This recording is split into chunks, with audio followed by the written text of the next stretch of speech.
3 minutes, 45 seconds left to go in the game. Chiefs lead by 3, 37-34. Bombers get the first jammer out, and the only jammer thus far, Chris Rowe, 32. That's putting a lot of pressure on this man. He's only 3-year skater, and the Bombers down by 3 points. JoJo Stafford sent back to do the blocking. Rowe is really going to have a tough time now. Stafford just an all-around skater, tremendous blocker as well as a jammer. Elbow block, slows him down. He sets him up, he has quick moves.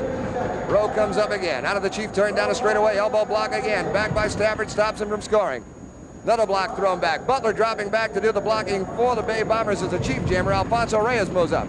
Elbow block by Butler, slowing down the Chief jammer. Leg block back there by Stafford. Reyes has been dumped. Butler will move on the assist for Chris Rowe. Jammer is at the rear of the pack. The only one who can score is 32. Butler reaching back. There's a whip to the outside. Reverse whip.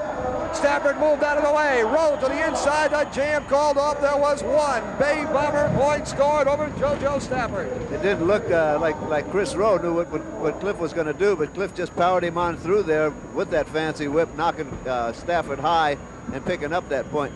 You know, what I want to show you is when Cliff Butler grabbed hold of Chris Rowe's arm, this man is so strong. He was flipping him around like a little fish at the end of his arm. But he got him through there for that point. This is what they're going to have to do. They're going to have to pick up these quick singles. They're 2 points down. The score is 37-35. They have enough time to pick up 2 real quick singles and then save their 2 best jammers for the last jam.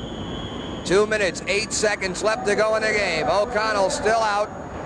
Bombers at a disadvantage here without the big O, Mr. Roller Derby on the track, but they break Tony Roman out and moving on the play. Alan Littles coming out for the Chiefs. Gammon on the move. Gammon signals to Roman. Gammon drives Littles into Tony Roman. Roman back with a block. Gammon hits him again. They've got him pinned up. Good combination. Littles taken down. Now the Bombers with a double scoring threat. Both of these men can really fly. Dynamite Mike Gammon, the dynamic Tony Roman. 2 jammers moving in, talking it over. If they get their heads together, nobody's going to stop them, Nick.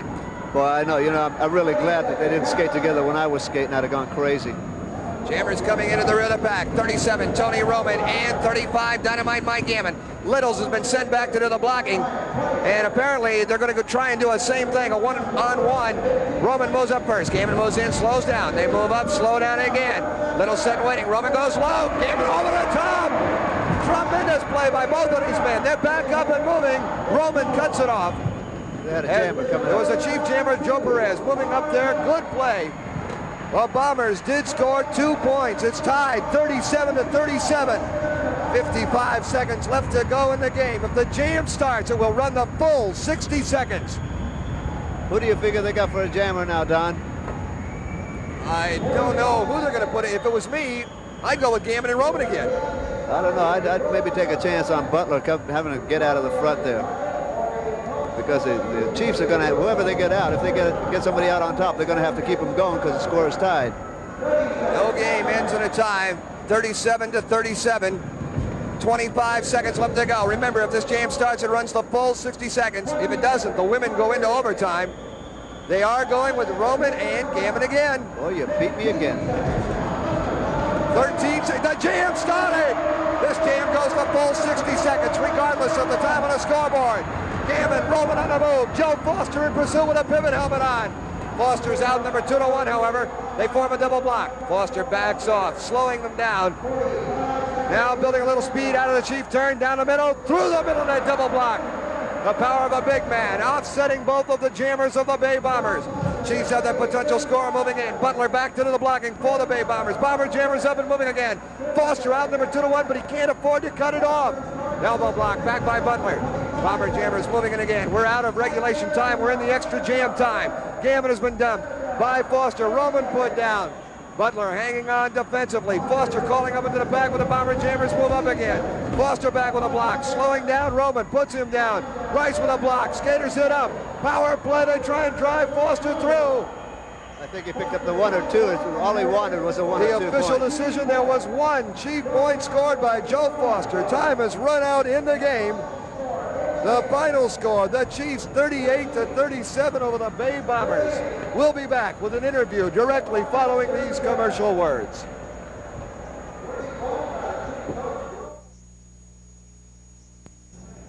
Hello, I'm Don Drewry. We're talking trackside at the end of the game from Kezar Pavilion with the great Gerry Murray of the powerful Chiefs. The final score here, the Chiefs 38, the Bay Bombers 37. Gerry, it's just great to see you back out on the track again. And your team seems to be always an offensive and powerful team on the offensive side. Well, I think they did really great today, but wait till we get to where we skate together more. A lot of the kids I haven't even met yet, and I think they did a terrific job. But when they get to where we know what each other's doing, I think they're going to be fantastic. It seems that you've always been with a team that has the endurance and a powerful offensive set rather than a great defensive team. I don't mean to take away anything on the defensive side, but it seems like you always have great jammers with you. Well, I think that's the name of the game. If you don't have your jammers, you're not going to win. Most of the conditioning comes from that, I think, probably through a lot of the hours of training that skaters must go through. Yes, that's true. You do have to do a lot of training to be a well, you have to do a lot of training just to be on the track if you want to get right down to it. But we try to instill upon the minds of the young ones that to get out and train and be a jammer, be aggressive, get out and go. And I think they showed tonight that they can do it. It seemed like throughout most of the game that you people were picking up your points. And when I say you people, I mean, of course, the powerful Chief team that you have in bunches, not just one at a time. And towards the end of the game, naturally, it seemed like the men were picking up as the competition got tougher. But it seemed like the women were picking up 2, 3, 4 at a time. Do you go out and try and jam up the pack for something like that, or is it just the way it works out?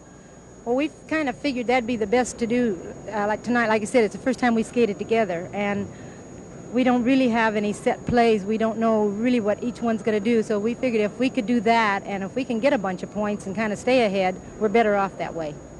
Running up against some of these people that you're playing with, or against this evening, Joan Weston, Carol Peanutsmeyer, Judy McGuire, Sue Fragulia, Dolores Tucker. Now, they've been together for many, many seasons, and great ability by all of them.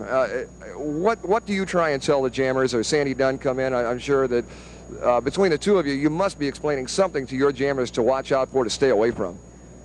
Well, we're not trying to tell them to stay away from. We don't want them to feel that they have to be afraid of anything. Like I say, if you have an aggressive team, they're not going to stay away from them, but we let them know that we're going to be there to help them. And if they need the help, we're there to give it to them.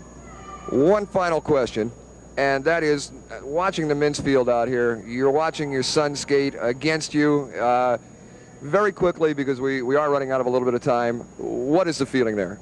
Mixed emotions, I'll put it that way. I have skated against Judy before, but like I said, it's mixed emotions. You're skating to win, and you can't listen to your heart.